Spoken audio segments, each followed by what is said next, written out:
ചിലപ്പോൾ ഒരു 24-25 വയസ്സുള്ളവരൊക്കെ ഇപ്പം അനുഭവിക്കുന്ന ഏറ്റവും വലിയൊരു വേദന എന്താണെന്നറിയോ? അത് ഞായറാഴ്ചകളിലൊക്കെ എനിക്ക് ഇന്നലെയാണ് അത് ഫീൽ ചെയ്തത്. നമ്മളിരുന്നിൻ്റെ കുറച്ച് സ്പോട്ടുകളുണ്ട് കുറച്ച് മുമ്പ്. ആ ഭാഗങ്ങളൊക്കെ ഇപ്പോൾ നമ്മുടെ അനിയന്മാരുടെ അടുത്താണ്. അത് നമ്മൾ അവിടെ വെച്ചാണ് അധിക പ്ലാനുകളും ട്രിപ്പിൻ്റെ പ്ലാനുകളൊക്കെ ചെയ്യാം. അതേപോലെ തന്നെ നമ്മൾ ചായ കുടിക്കാൻ പോകുന്നതിന് മുമ്പ് ഒന്നിരുന്നിട്ട് അന്നത്തെ ഏറ്റവും വലിയ രസങ്ങൾ എന്ന് പറഞ്ഞാൽ 3 പേരുണ്ട് എന്നുണ്ടെങ്കിൽ നമ്മൾ 2 ബൈക്കൊന്നും എടുക്കൂല. കാരണം ഒരാൾ ഒറ്റപ്പെടൂലേ. അതുകൊണ്ട് നമ്മൾ 3 പേര് ഒന്നിച്ച് പോയിരുന്ന അങ്ങനെ ആ കാര്യങ്ങളൊക്കെ പ്ലാൻ ചെയ്തിരുന്നതൊക്കെ ഉള്ള സ്ഥലങ്ങളുണ്ടല്ലോ. ഇന്ന് നമ്മൾ അനിയന്മാരാണ് അവിടെ ഇരിക്കുന്നതും അവിടെ സംസാരിച്ചിരിക്കുന്നതൊക്കെ. അപ്പം അതിങ്ങനെ കാണുമ്പോൾ ഒരു വിങ്ങലാണ്. പ്രത്യേകിച്ച് ഞായറാഴ്ചകൾ നാട്ടിലൊക്കെ പോകുന്ന സമയത്ത് അവിടെ ഇങ്ങനെ പോയിരിക്കുമ്പോൾ അതിലൂടെ ഇങ്ങനെ പാസ് ചെയ്യുമ്പോഴൊക്കെ നമ്മളങ്ങനെ കാണുമ്പോൾ ആ ഒരു നൊസ്റ്റാൾജിയ നമ്മുടെ ഉള്ളിലേക്ക് ഇങ്ങനെ വല്ലാതെ വരും.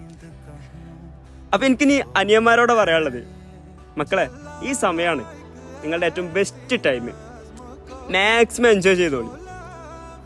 എന്തെല്ലാം ചെയ്യാൻ പറ്റുമോ അതൊക്കെ അടിച്ചു പൊളിച്ചോളി.